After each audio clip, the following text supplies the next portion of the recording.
Hello students, so today we will start a new chapter. The name of the chapter is New Empires and Kingdoms. Let's start. Chapter 9, New Empires and Kingdoms. Learning objective, through this chapter you'll be able to know about the Gupta dynasty, Harshvardhan, the Gupta administration and major dynasties of the south. Let's warm up. Gold is a precious commodity these days. However, many gold coins were circulated in ancient India and they were used as money. So do you know which empire issued the largest number of gold coins? Gold जो है बहुत ही precious commodity है आज के time में। बहुत सारे जो गोल्ड कॉइन्स हैं वो सर्कुलेट होते थे एंशियंट इंडिया में। पुरानी बात करें, गोल्ड में ही चीजें होती थी and they were used as a money, और उसको ही मनी की तरह यूज करा जाता था। तो do you know which empire issued the largest number of gold? कौन से एम्पायर ने सबसे ज्यादा गोल्ड कॉइन्स इशू किए? Let's start. After the fall of the Kushanas in the north and the Satavahanas in the Deccan, the country broke up into a large number of small independent states. अब जब कुशानास जो north में थे और सातवाहनास जो डेक्कन में थे, जब ये फॉल हुए तो एक लार्ज नंबर ऑफ जो स्मॉल इंडिपेंडेंट स्टेट्स में ये ब्रेक हो गए। अब ये जो स्टेट्स थी वह हमेशा एक दूसरे के साथ वॉर होता रहा, लेकिन बिगनिंग ऑफ द जब 4th सेंचुरी सी की शुरुआत हुई तो ये छोटे छोटे किंगडम्स जो थे डिक्लाइन होने लगे और मगध दोबारा से पावरफुल बन गया गुप्ता डायनेस्टी के। The Gupta dynasty controlled the destiny of most of the northern India for more than 200 years. Gupta dynasty ने कंट्रोल करा डेस्टिनी ऑफ ज्यादातर नॉर्दर्न इंडिया का कम से कम भी 200 years तक। Although it was not as vast as the Mauryan Empire, but it left a deep cultural impact left here, not only in the Indian subcontinent but also on the adjacent Asian countries. Prayag, Ujjain and Pataliputra ये सबसे important centres थे Gupta rulers के, और under the Gupta rule India ने एक immense progress करी in almost every field. इसीलिए उनका जो ग्लोरियस रूल है उसको हम कहते हैं golden age of ancient Indian history, क्योंकि इसीलिए ये जो गुप्ता डायनेस्टी है इसने रूल किया क्योंकि सबसे ज्यादा फायदा इनको हुआ था। Gupta dynasty was founded by Maharaj Shri Gupta. Gupta dynasty किसने फाउंड की थी? महाराजा श्री गुप्ता ने। He was followed by his son Ghatotkacha Gupta. अब इनके बाद उसके सन ने आगे घटोत्कच ने फॉलो करा। आफ्टर घटोत्कच के बाद Chandragupta first came to the throne. अब जो ग्रेट रूलर्स थे इस डायनेस्टी के वो थे Chandragupta first, Samudragupta and Chandragupta two. ये इनके बहुत ही फेमस और पावरफुल रूलर्स रहे। फिर आता है चंद्रगुप्त फर्स्ट 320 सीई से लेकर 335 सीई तक। चंद्रगुप्त फर्स्ट जो थे वो पहले रूलर थे गुप्ता डायनेस्टी के। फिर उन्होंने grand title of Maharaja Adhiraj को जो है अडॉप्ट किया। हिज फादर एंड ग्रैंडफादर हमेशा मेंशन्ड होते हैं simply as Maharaja. Chandragupta married a Lichchhavi princess Kumara Devi. फिर चंद्रगुप्त ने शादी करी लिच्छवी प्रिंसेस से, कुमारा देवी से। मैरिज जो थी वो बहुत ही एडवांटेजियस जो थी उसके लिए। he got Pataliputra as part of his dowry, कि उसको पाटलिपुत्र मिला as part of his dowry. He conquered a number of kingdoms with their support. उसने बहुत सारे नंबर ऑफ किंगडम्स को जो है उसकी अपनी वाइफ के हेल्प से बहुत सारे नंबर ऑफ किंगडम्स को हायर किया। He expanded his empire from Magadh to Prayag, और उन्होंने अपने इस एम्पायर को मगध से लेकर प्रयाग तक एक्सपैंड करा, बढ़ाया। Samudragupta he was one of the greatest conquer थे इंडियन हिस्ट्री के। इन हिज लाइफ टाइम उन्होंने कॉन्कर करे अबाउट 20 किंगडम्स। उनका रूल बढ़ गया from Himalayas to the river Narmada in the south and from Brahmaputra in the. अब यूलॉजी जो है समुद्रगुप्त की written by his court poet Harisneh, वो इंस्क्राइब्ड है on an Ashokan pillar at Prayagraj. ये जो यूलॉजी है ये डिटेल देते हैं हमें उनके कॉन्क्वेस्ट की कि he annexed the kingdom of western Gangetic plain. उन्होंने वेस्टर्न गैंटिक प्लेन के किंगडम को अपने उसमें जोड़ लिया, अपनी ही कंट्री के अंदर जो भी उन्होंने पावर्स थी। जो किंग्स थे Kamarupa, Assam, Bengal and Punjab, they were forced ताकि वो होमेज प्रोवाइड करा सके। सेकंड में उन्होंने एक्सटेंड करी अपनी पावर को जितना as Kanchipuram, modern Chennai. Then he did not annex the empire of South India. Empire को उन्होंने एनेक्स नहीं किया, लेकिन they demanded that they pay him एक एनुअल ट्रिब्यूट।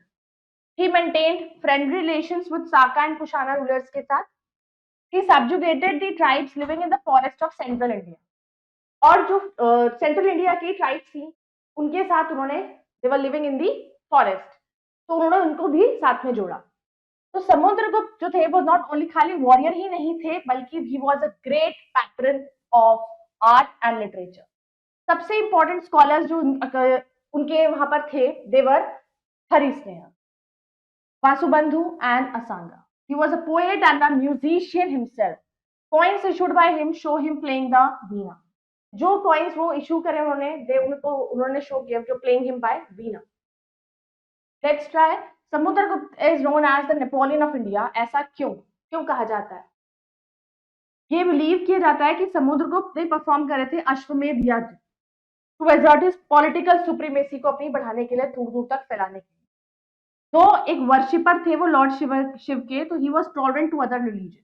ही अलाउड श्रीलंका's Buddhist king to build a monastery at Bodh Gaya. उन्होंने अलाउ करा कि श्रीलंका के जो किंग थे उस टाइम पे बुद्धिस्ट थे, बोध, तो उनको मोनास्ट्री बनाने के लिए मना नहीं करा, he allowed him. समुद्रगुप्त को सक्सीड करा उन्हीं के बेटे ने, रामगुप्त ने, बट लेकिन उनको कैप्चर कर लिया बाय साका सातराज। उनके ब्रदर चंद्रगुप्त सेकंड ने डिफीट करा साका रूलर को, और फिर उनको गद्दी मिल गई 375 C. Chandragupta second's reign can be regarded as zenith of Gupta power and prosperity. Chandragupta second ने टाइटल लिया विक्रमादित्य का।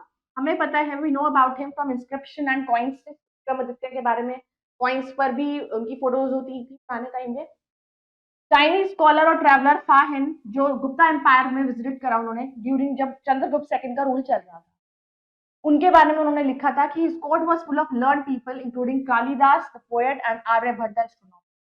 कि उन्होंने जब वहां गए होंगे, जो भी उनको दिखा होगा, तो उन्होंने चीजों को अपने उसमें लिखा और उन्होंने बताया कि उनके कोर्ट में, चंद्रगुप्त सेकंड के कोर्ट में जितने भी लोग काम करते थे, मिनिस्टर्स थे, तो सब अच्छे, बहुत ही नॉलेज वाले लोग उसमें वहां पर रहते थे, जिनमें से कुछ थे कालिदास जो बहुत ही शानदार पोएट कवि थे, और आर्यभट्ट जो एक एस्ट्रोनॉमर थे। Gupta administration. The Guptas established an efficient administration system. Village was the basic unit थी एडमिनिस्ट्रेशन की, and land revenue was the chief source of income. Village जो थे उनकी बेसिक यूनिट थी एडमिनिस्ट्रेशन की, और लैंड रेवेन्यू ही उनका एक इकलौता सोर्स था इनकम का। जितने भी पावर्स थी स्टेट की, they were in the hands of the king. He took titles जैसे कि Maharajadhiraj. He was assisted by the princes, ministers and advisers. Princes को अपॉइंट किया गया एज वाइसरॉयज ऑफ प्रोविंसेस। उन्होंने टाइटल लिया उपारिका महाराज। एम्पायर को डिवाइड किया प्रोविंसेस में, देश और राष्ट्र और भक्ति। हर प्रोविंस को डिवाइड किया गया नंबर ऑफ डिस्ट्रिक्ट्स में, प्रदेश या फिर विषय। हर एक डिस्ट्रिक्ट की अपनी एडमिनिस्ट्रेटिव ऑफिसर्स थे। ऑफिसर इन चार्ज जो है डिस्ट्रिक्ट के, जैसे आयुक्त का और विषयापति, और अनदर प्रोविंशियल ऑफिशियल्स, कुमारत्या, वो लिंक थे between local administration and the centre. One person could hold many offices. अब एक पर्सन जो था वो बहुत सारे ऑफिसर्स को हैंडल कर सकता था। Like for example Harisneha, court poet थे। He was not only Mahadanayak but also a Kumaratya, a provincial minister, and a Sandhi Vigrahika, a minister of war and peace. Some men who had a say in the local administration included the Nagar Shetri, chief banker of the city, Sarthava, leader of merchant caravans, and Pratham Kulika, chief craftsman. हर एक village को head करता था एक ग्रामिका। वो assist हुआ by a village council comprising village elders. Nagarpati जो थे, they were in charge of town administration. Harshvardhan, sources of information. Unlike the Gupta ruler about whom हमें information मिली from the inscriptions and coinage, we came to know about Harsh, another significant 7th century king, from his biography and other literary accounts. बाना भट्ट उनके court poet थे जो biography लिखी उन्होंने उनकी, जिसका नाम था हर्षचरिता। हमारे पास अकाउंट्स थे चाइनीज ट्रेवलर के, यूनसांग जो थे, वो विजिट हर्षास किंगडम को विजिट किया, और उन्होंने detail descriptions of what he saw and observe, वो सब उन्होंने वहां पर लिखा। Military campaign. Harshraj ascended the throne of Thaneshwar around 606 CE. इसके बाद death of his father and elder brother. उन्होंने इमीडिएटली मार्च करा against the Gaudas who had killed his brother in law, जो रूलर थे कन्नौज के। He was able to save his sister Rajasri, and kingdoms of Thaneshwar and Kannauj were combined with Harsha ruling from Kannauj. अब both Bana and Yunsang जो है, they refers to Harsha's vow of defeating other kings. Subsequently, उन्होंने fought करा rulers of Vallabhi and Guriraz in the west, Chalukyas in the Deccan, and Maghat and Gauda in the east. अब उनका जो मार्च था डेक्कन वो stopped हो गया by the Chalukya king Pulakeshin second. फिर आती है आपकी major dynasties of the south, the Chalukyas. Chalukyas ने रूल करा over large parts of southern और सेंट्रल इंडिया, इसके बीच में 6th एंड 12th सेंचुरी। उनकी कैपिटल थी नॉर्थ कर्नाटका में at Vatapi, modern Bagalkot. Chalukyas rose to prominence during reign of Pulakeshin second, तक वो बहुत उन्होंने अचीवमेंट करी। फिर उन्होंने एक्सटेंड कर दिया अपने एम्पायर को कोंकण, गोवा और मालवा तक। Then he halted the southward march of Harsh by defeating him, उसको डिफीट किया उन्होंने on the banks of the river Narmada. उन्होंने विष्णु कुंडिन्स को डिफीट किया। However, पुलाकेशिन को डिफीट करा by the Pallava king Narasimha Varman. Chalukyan dynasty ने देखा some remarkable cultural achievements, particularly in the evolution of architecture। अब जो मेरा सोर्स ऑफ इंफॉर्मेशन था फॉर पुलाकेशिन सेकंड वो एक प्राशास्त्री था। He was composed by his court poet Ravi Kriti. An inscription at Anhole has recorded the achievements of Pulakeshin II. Fact 5. Around 6th century CE, एक नया religion arose हुआ, Islam, and its prophet was Muhammad. 570 to 632 CE. Muhammad began preaching in Mecca. In 622 CE ने उन्होंने city को छोड़ा and traveled to the town of Medina.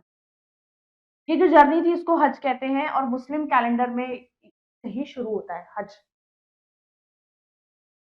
तो पल्लवास ने establish करी अपनी कैपिटल कहां पर, कांचीपुरम में 4th सेंचुरी सी। उन्होंने डोमिनेट करे बहुत सारे नॉर्दर्न पार्ट्स तमिल रीजन के till the end of the 9th century. Throughout their reign वो इन कांस्टेंट कॉन्फ्लिक्ट में रहे, चालुक्यास के साथ भी नॉर्थ में और चोलास और पांड्यास के साथ साउथ में। सबसे इंपॉर्टेंट पल्लवा किंग थे महादेववर्मन फर्स्ट, उनको डिफीट किया bye the Chalukya under Pulakeshin second. उनका जो सन था उनका बेटा नरसिम्हावर्मन avenged his father's defeat and also captured Vatapi, capital of Chalukyas को भी उन्होंने कैप्चर कर लिया। पल्लवा जो थे वो ग्रेट पैट्रन्स थे ऑफ द्रविडियन आर्किटेक्चर, उनको बहुत पसंद था। उन्होंने कंस्ट्रक्ट करे बहुत ही beautiful shore temple and rathas at Mahabalipuram. उन्होंने फाउंडेशंस रखी, they laid the foundations of classical Dravidian architecture. Pallava rulers ने इनकरेज करा संस्कृत स्कॉलर्स को and the growth of the Tamil language. तो Pallavas and the Chalukyas they gradually give way to new rulers को उन्होंने way दिया, दाशपुटास and the Chola. Assemblies in the southern kingdom. अब जो इंस्क्रिप्शंस थी पल्लवास की तो वो मेंशन करती है बहुत सी लोकल असेंबलीज के बारे में।